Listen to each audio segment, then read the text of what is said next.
సదాశివసమారంభాం శంకరాచార్య మధ్యమాం అస్మదాచార్య పర్యంతం వందే గురుం పరంపరాం. శ్రీ గురుభ్యో నమః. అందరికీ ముందుగా శ్రీ విశ్వావసునామ సంవత్సర శుభాకాంక్షలు. ఈ యొక్క సంవత్సరంలో రాశి ఫలములు ఏ విధంగా ఉన్నాయనే విషయాన్ని మనం తెలుసుకుందాం. ఇప్పుడు కుంభరాశి వారి యొక్క రాశి ఫలాల గురించి తెలుసు. కుంభరాశి వారి యొక్క ఆదాయం 8, వ్యయం 14, రాజ్యపూజ్యం 7, అవమానం 5. ఈ రాశి వారి యొక్క గ్రహ సంచారాన్ని మనం పరిశీలించినట్లయితే శని భగవానుడు ద్వితీయ స్థానం సంచరించును.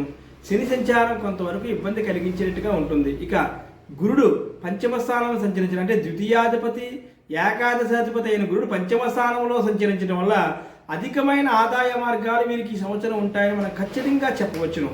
ఇక ఉద్యోగస్తులకు వచ్చేటప్పటికి ఎవరైతే ఉద్యోగం కోసం ఎదురు చూస్తున్న నిరుద్యోగులు ఉన్నారో వారికి ఖచ్చితంగా ఉద్యోగం వస్తుంది. అలాగే ఉద్యోగం చేస్తూ ప్రమోషన్ కోసం ఎదురు చూస్తున్న వారికి కూడా ఖచ్చితంగా ప్రమోషన్ వచ్చే అవకాశాలు ఉన్నాయని చెప్పొచ్చు. ఈ యొక్క రాశి వారికి గొప్ప కీర్తి ప్రతిష్టలు పెరిగే అవకాశాలు ఉన్నాయి. అదేవిధంగా గొప్ప వ్యక్తులతో పరిచయాలు అవుతాయి. ఈ సంవత్సరం ఈ పరిచయాలు గొప్ప వ్యక్తులతో పరిచయాలు అవడం వీరికి అన్ని విధాలా కూడా వారి సహకారం అందుతుందని మనం చెప్పవచ్చు.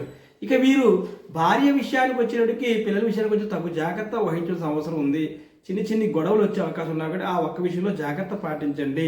వీరు నూతన ఆభరణాలు పొందుతారు. అంటే కొత్తగా బంగారు ఆభరణాలు చేయించుకోవడం కానీ లేదా ఎవరైనా బహుమతిగా ఇవ్వడం కానీ వీరికి జరుగుతుంది. ఆ విధంగా నూతన ఆభరణాలు పొందే అవకాశం ఉంది. అయితే వీరికి స్థానచలనం అయ్యే అవకాశాలు కూడా ఈ జాతకులకు కనిపిస్తున్నాయి. ఇక స్పెక్యులేషన్ అనే దానికి కొంచెం దూరంగా ఉండండి. రియల్ ఎస్టేట్ చేసేవారు మాత్రం తగు జాగ్రత్తలు పాటించవలసిన అవసరం ఉంటుంది. వ్యవసాయదారులకు వచ్చేటికి 2 పంటలు కూడా బాగుంటాయి.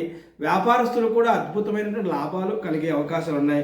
ఇంకా వైద్య వృత్తి, పురోహితం తదితరి ఆధ్యాత్మిక రంగాల్లో ఉన్నవారు కూడా ఈ సంవత్సరం ఆదాయం అధికంగా ఉంటుందని చెప్పొచ్చును. వీరు కుటుంబంతో కలిసి విహారయాత్రలు, దైవ కార్యక్రమంలో పాల్గొంటారు. కుటుంబ బంధువులతో కలిసి చక్కగా స్నేహ స్వభావంతో ఈ సంవత్సరం అంతా మొదలుతారని చెప్పొచ్చును. వివాహం కాని వారు ఎవరైనా ఉన్నట్లయితే వారికి ఈ సంవత్సరం వివాహం అవుతుందని. మరో ముఖ్య విషయం అంటే సంతానం కోసం ఎదురు చూసేవారికి సత్సంతానం కలిగే అవకాశం ఈ సంవత్సరం ఈ రాశి వారికి ఉందని మనం చెప్పవచ్చును.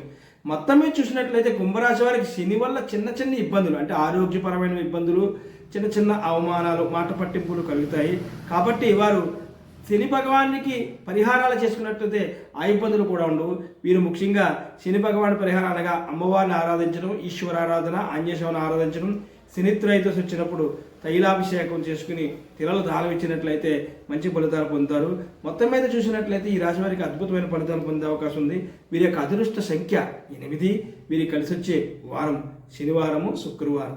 ఈ అదృష్ట సంఖ్య ఈ రోజు వచ్చినప్పుడు ఏదైనా కొత్త పని ప్రారంభించినట్లయితే మంచి ఫలితాలు పొందుతారని మనం చెప్పవచ్చును. మొత్తం మీద ఆనందదాయకమైన జీవితం ఈ కుంభరాశి వారికి సంవత్సరం ఉందని చెప్పవచ్చును. ఆరోగ్య విషయంలో మాత్రం జాగ్రత్త పాటించండి. మిగతా అన్ని విషయాలు కూడా మీరు అద్భుతమైన ఫలితాలు పొందాలని చెప్తున్నాను. చతుసాగర పర్యంతం గోబ్రాహ్మణ శుభం భవతు. స్వస్తి. ఇట్లు మీ ఐ వెంకటేశ్ సిద్ధాంతి, శ్రీ గురుపీఠం.